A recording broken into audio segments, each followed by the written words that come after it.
গল্পটা তো আসলে খুব অথেন্টিকভাবেই যুক্ত হওয়া হয়েছে এই প্রজেক্টের সাথে। উজ্জ্বল ভাইয়ের সাথে এটা আমার প্রথম কাজ।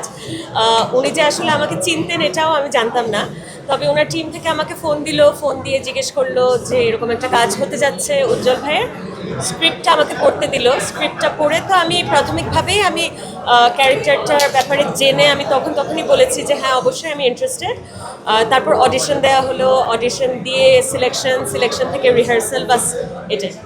বাবা মা সিনেমাটা দেখেছি কিনা আর দেখে থাকলে তাদের কমেন্ট আসলে আমি এই নিয়ে প্রায় 4 থেকে 5 বারের মতো সিনেমাটা দেখলাম দর্শকের সাথে।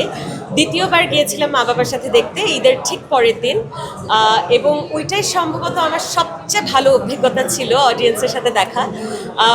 একে তো মা বাবা তাদের ছোটবেলা থেকে সাহিত্যের সাথে খুবই জড়িত, তারা থিয়েটার, আর্ট, পোয়েট্রি, লিটারেচার সব কিছুর সাথেই তারা ইনভলভ ছিলেন।